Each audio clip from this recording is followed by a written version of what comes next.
Hello guys, how are you? I'm Hardeep Singh. Welcome back to your own YouTube channel. IELTS updates and recent exams. For more updates related to recent IELTS exam writing test topics, listening, reading, practice test, and speaking, you got guesswork. Please guys participate in everyday listening and reading practice test to achieve your desired band score in your actual IELTS exam.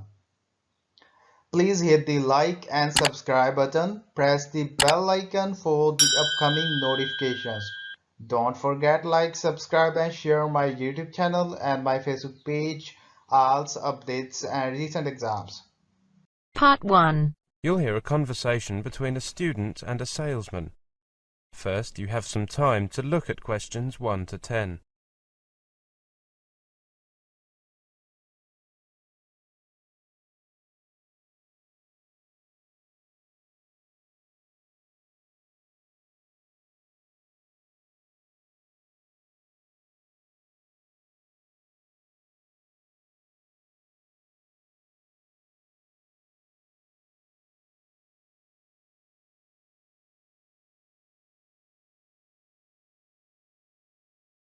Now listen carefully and answer questions 1 to 10. Good morning. Is that Copewell Insurance? I'd like to ask you a few questions about getting insurance. Certainly. What kind of insurance are you looking for? Well, I'm a student and I need comprehensive cover. You know, against theft, damage, legal problems. I see. Students are unfortunately attractive targets for thieves. Student accommodation is a particular target because it often contains several highly portable and valuable items such as laptops. We offer cover specially designed for the needs of students, covering students in several key areas. Oh, that sounds like it's exactly what I need. Please tell me more. Well, the first area we cover is room contents. We provide insurance cover for your belongings on a new-for-old basis, including desktop computers against theft, burst pipes, fire, vandalism, storm and flood. Does that also cover me if I live in university accommodation? Yes, it does. It also covers any shared areas in your accommodation and anything you leave in locked storage on campus at any time. Is there a limit on claims of this nature? Yes, there is. Individual items are limited to £2,000 per claim, and the following items are limited to £600 per group per claim.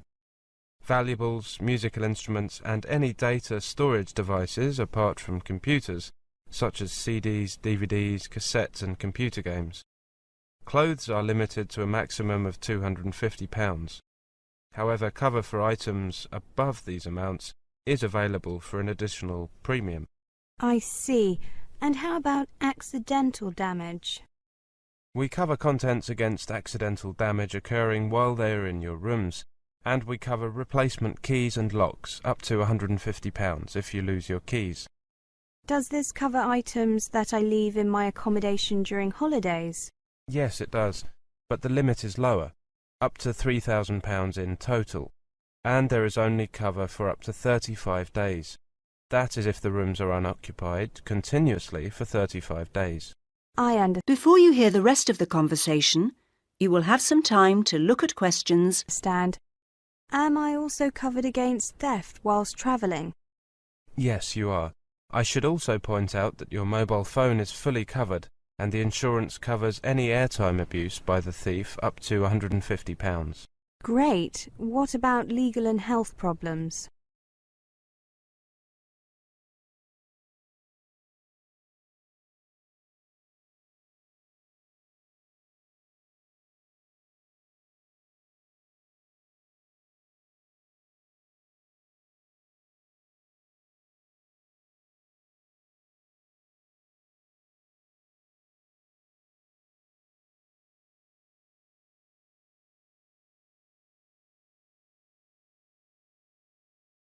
Your legal expenses are covered up to £50,000 for defending claims against you, for claiming against other people for damage or injury they cause you, and tenancy disputes.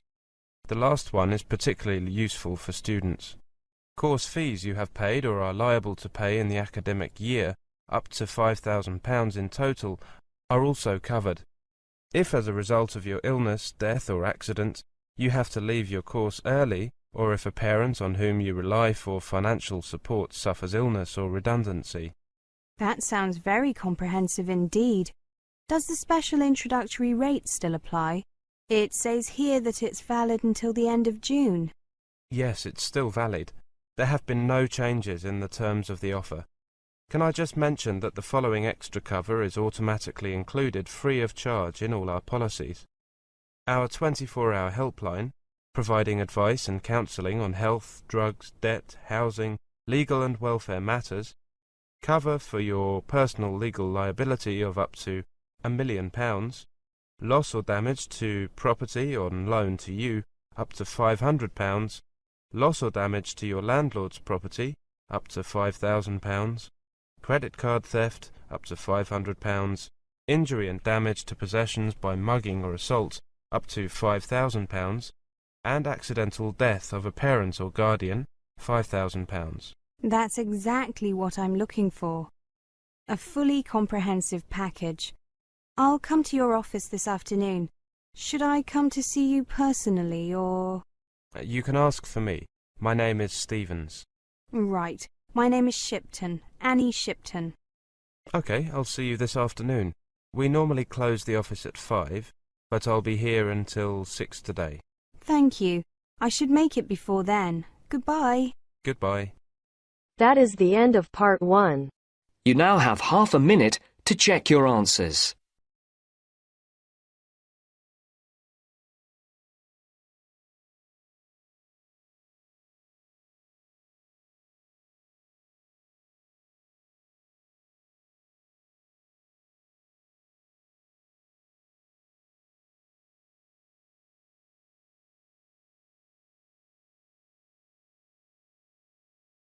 Now turns to part 2. You will hear a lecture. First, you have some time to look at questions 11 to 20.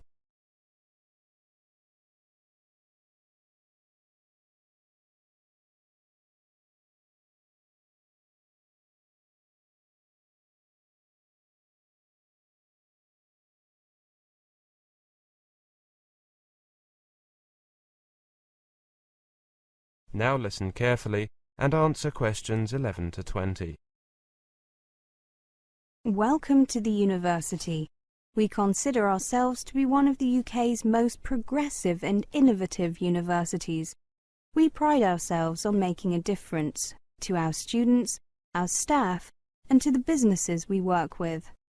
Our research and business ideas, alongside our highly sought-after graduates, contribute to the economic and social development of both our region and to the UK as a whole. Our teaching method and staff are first-rate and are supported by our world-class applied research. Our students are a diverse group and benefit from a tailored approach that helps them to get the most from their studies. Currently, 13% of all our students are mature and 9% are from outside the UK. Both of these figures are significantly higher for postgraduate students. We offer top-quality teaching and learning facilities and the ability to learn flexibly in a way that best suits their needs. For example, we are one of the UK's leading universities in e-learning and offer a range of distance learning and part-time courses, as well as the more traditional full-time courses. Our partners in industry choose to cooperate with because of our flexible, business-led approach and our high-quality research, facilities and students. Our partners include Sony, BP, the NHS, Network Rail, Cisco, SAP and Microsoft. Our facilities are state-of-the-art, and we have invested heavily in new technology over the last 15 years in order to ensure that our technological capability matches the cutting-edge approach of our teaching. We are recognised as a centre of excellence for teaching and learning, e-learning and employability. Our university plays a key role in the city and region in which it operates. We are located in both heart of Newtown and in its leafy suburbs, and our 28,000 students add to the vibrancy and diversity of the city. Let me tell you a little about our campuses. Right in the heart of Newtown's busy city centre is the university's City Campus, a welcoming modern environment with some of the finest learning and teaching facilities in Europe.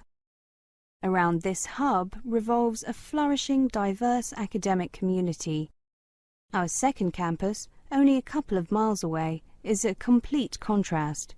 The tranquil Academia campus is set among lawns and trees in one of Newtown's leafiest suburbs, just as typical of this city, England's greenest, as the bustling city centre.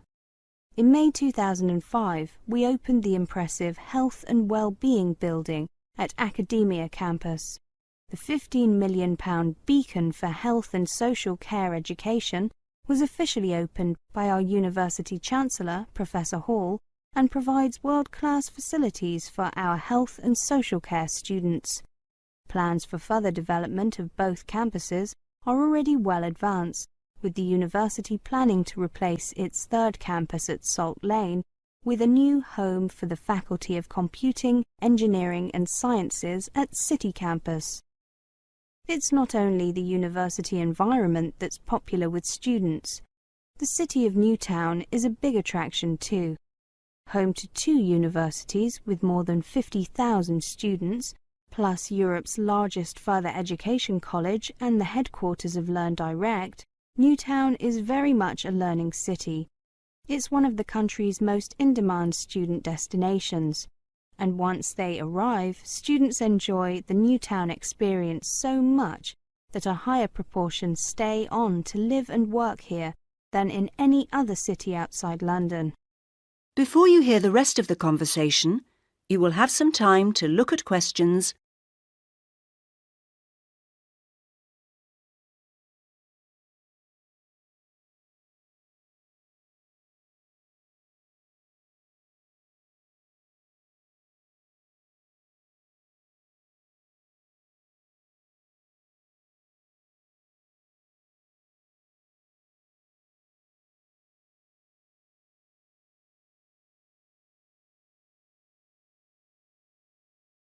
Now, with regard to accommodation, our accommodation services offer a friendly, free service to help you find the right place to live in Newtown. They have an office in the Student Union building, but they also have a website which provides details of all our catered and self-catered residences and a searchable private housing database.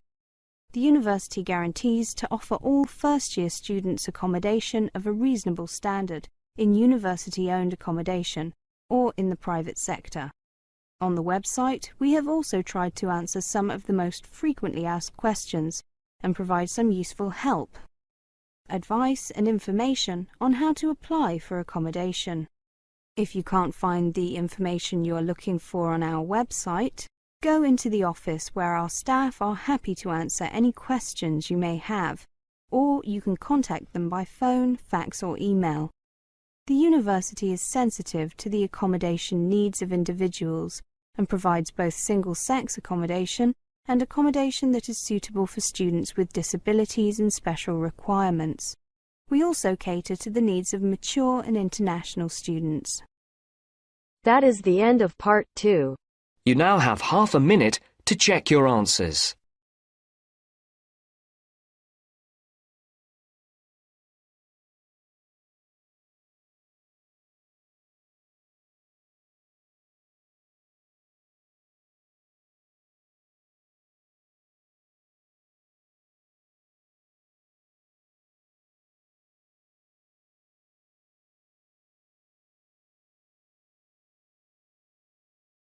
Now turns to part 3. You are going to hear Bob asking 3 other students some questions for a survey. First, listen to the first part of the conversation and answer questions 21 to 25. You now have some time to read questions 21 to 25.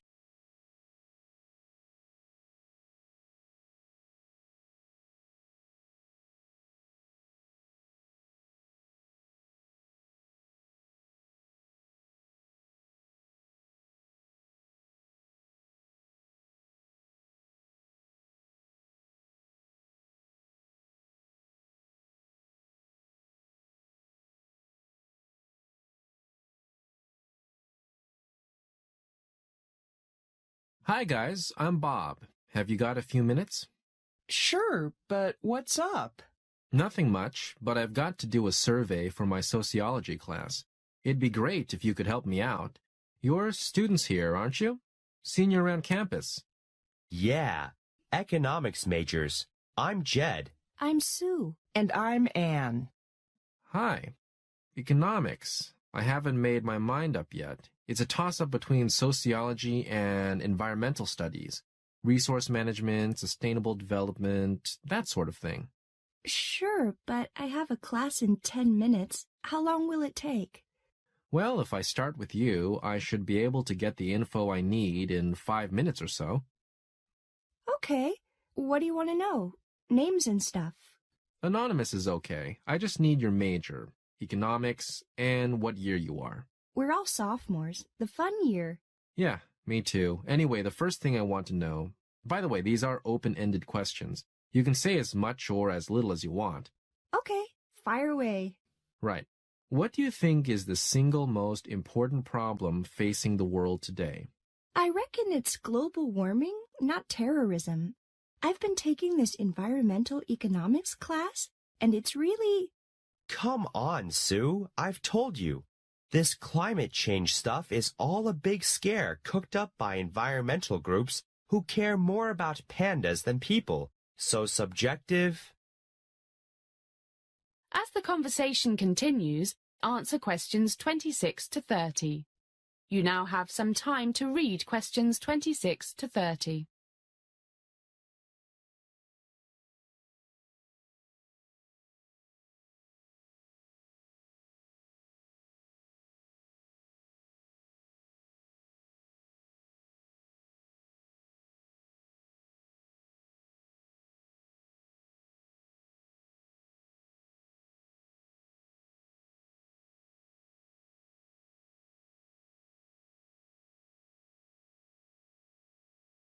You're like a tape recorder.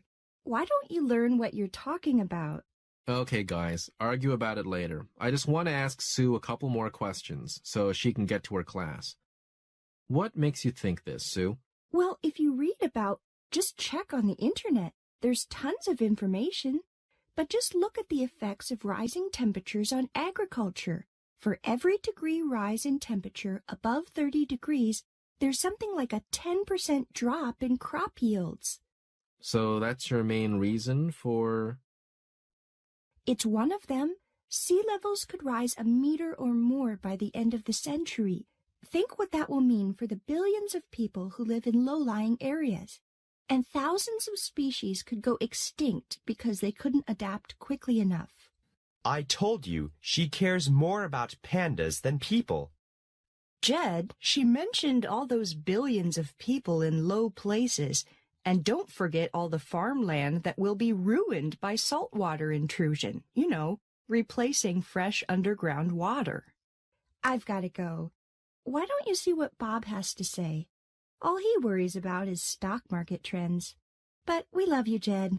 Must go. See you. Thanks. See you. So what's your major worry, Jed? Sue kind of said it. It's a global economic slowdown, so people won't have jobs. And what jobs will they have if food production drops like it could? Maybe we should do this another time. Bye, guys. That is the end of part 3. You now have half a minute to check your answers.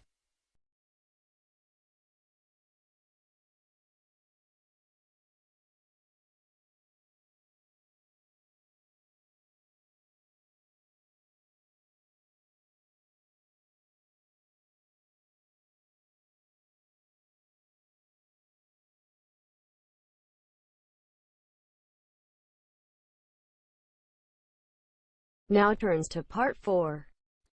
You will hear a talk given by a lecturer to a group of civil engineering students on the reed bed system for sewage treatment. Before you hear the talk, you have some time to look at questions 31 to 40.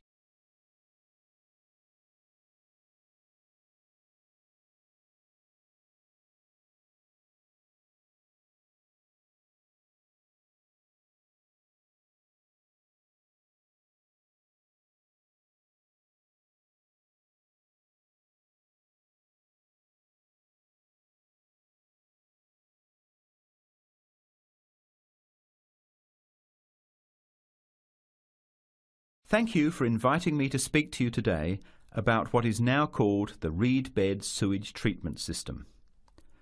This system uses naturally occurring reeds to treat domestic and industrial waste. It's an environmentally friendly alternative to normal systems. You all know what reeds are like, don't you? Those tall plants with hollow stems that grow in wet places, like marshes, for example. Here's how the system works. First of all, an artificial marsh is created. To do this, holes are dug about 1 metre deep and usually rectangular in shape. They are then lined with clay or plastic, and the liner is covered with gravel. After that, a system of tubing is laid, with holes in it, and more gravel is added to cover that. Finally, reeds are planted in the bed. The sewage is brought to settling tanks. From there, it is distributed to the roots of the reeds through the tubing. Note that the waste material enters the beds underground and remains underground. The reeds conduct oxygen very efficiently through their stems to the roots system. Here, bacteria work to reduce the waste material to basic elements. What comes out of the artificial marsh is water that has been cleaned through a natural process. The purified water leaves the reed bed through a simple outflow pipe. The water that comes out has to be tested. Sometimes it's held in a pond until it evaporates or soaks into the ground. Sometimes, after testing, the water is discharged directly into streams and rivers. The reed bed system originated in Germany in the 1970s, and installations have been built in a number of countries throughout the world. To give you an idea of the size and appearance of a reed bed installation, an area of 3 by 5 metres approximately would be adequate for a single house. It would look like a pond overgrown with reeds. There are cities with 150,000 people in Germany whose entire sewage treatment requirements are served by reed bed installations which extend for 10 to 20 hectares. There are two wonderful environmental advantages. First of all, reed bed systems are natural composters. As time passes, high-grade soil builds up in the beds. The soil can be removed and used for agricultural purposes. Soil produced from waste containing heavy metals would of course have to be tested and the toxic material removed by chemical processes. An additional advantage is that the reed bed can function exactly as a marsh, providing a healthy natural home or habitat for waterfowl and other birds, insects, reptiles and mammals. But there are practical advantages to a reed bed system over existing sewage treatment plants as well. At all levels, the cost is lower than for normal systems. Labour costs are a fraction of the costs of a conventional system. Typically, a large-scale reed bed installation will cost 10% less than a mechanical system. They require little maintenance, and unlike mechanical systems, the efficiency of reed beds increases over time. But before we go any further, you must have some questions. Maybe this sounds too good to be true. That's exactly what I wanted to ask. If these systems have so many benefits, why aren't they more popular? Why don't we see them everywhere? As I said, the technology is now almost 40 years old. Demonstration projects of all types have been built and monitored and are slowly convincing regulators of the advantages of the system. But you have to understand that regulating authorities are by nature conservative and resist change. Typically, there's a lot of opposition to these systems by manufacturers and by everyone involved in maintaining the conventional systems. Reed bed systems require fewer staff to operate, so there would be a decline in the workforce. Therefore, unions would resist the change as well. What happens to reed beds in winter? Does the efficiency decrease? The above-ground part of the plants die back in cold weather, but the roots remain alive and active, and the system continues to work just as effectively in winter. As soon as the weather warms up, new reeds appear and grow quickly. Is there a problem with mosquitoes in these ponds? Well, they're not exactly ponds with standing water. The beds look more like a field covered with long grass. The soil is moist, but not like a swamp, so there would be no more mosquitoes than in any other field. Remember, the effluent enters the beds underground and remains underground. OK, let's get into some of the technical details now, and I'll answer questions as they come up. That is the end of part 4. You now have half a minute to check your answers. So guys, don't forget like, subscribe and share my YouTube channel and my Facebook page, IELTS updates and recent exams. For more updates related to recent IELTS exam writing test topics, listening, reading, practice test and speaking, you got guesswork. Please guys, participate in everyday new IELTS listening and reading practice tests to achieve your desired band score in your actual IELTS exam. For more IELTS material, visit my official website www.ieltsupdatesandrecentexams.com. The link is given below in the description. If you need PDF files of latest IELTS material, then please join my Telegram channel. So guys, please write your score below the comment section. Again, thanks for listening. God bless you all guys. Stay tuned, stay safe.